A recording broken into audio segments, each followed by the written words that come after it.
बादशाहे वतन खे जे आऊं जे हित मुयास त घोर मुंहिंजी सुमरा सिज पवारनि पास जे मुयाई जियास त वञे वण मलीर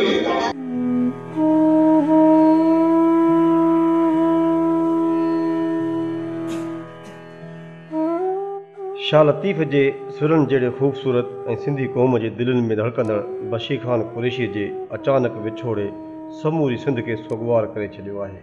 बशीर ख़ान कुरैशी जे वतनी क़ौम लाइ कयल अणखुट जदोजहद ऐं क़ुर्बानी हर इंसान खे उत्साहपूर्ण ॾिनो आहे।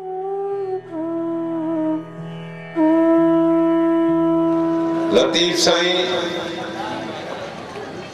सिंध जे बरनि थरनि जबलनि पहाड़नि ॾुखनि डूंगरनि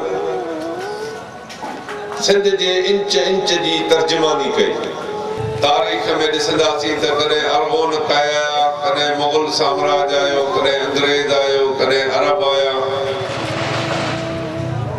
कॾहिं ईरानी आया, कॾहिं यूनानी आया, पर सिंध जी तारीख़ ॿुधाए थी त सिंध जे माण्हुनि कॾहिं दूल्हा दरिया ख़ान जे रूप में उनजो मुक़ाबिलो कयो,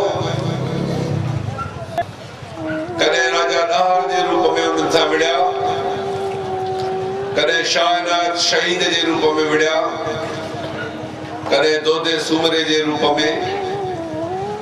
सिंध पंहिंजे वतन जी हिफ़ाज़त जे लाइ पंहिंजा लखे कूंदड़ क़ुर्बान कया।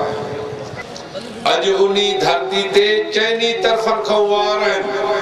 असां चऊं था त इहा एजेंसी जी साज़िश आहे सिंध जे मुस्तक़िल माण्हुनि खे पाण में विड़ाए ही खूनी रांदि कराइण घुरनि था ऐं असां उर्दू आबादी खे सिंध जो मुस्तक़िल बाशिंदो था सम्झूं, पंहिंजो भाउ था सम्झूं, पर ही जेके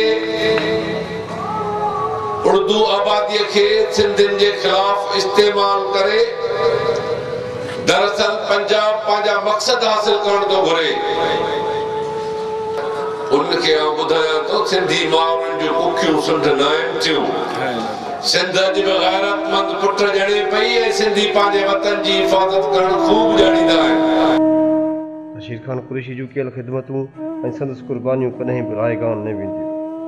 सदियुनि ताईं सिंध बशीर ख़ान जहिड़े जोधे जवान जे मौत ते मातम कंदा हूंदी।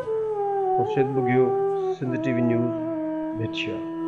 असां लतीफ़ जी दर ते या दुआगाह आहियूं त ही साल सिंध जे आज़ादी ऐं सिंधी क़ौम जी ख़ुशहाली जो साल साबित थींदो।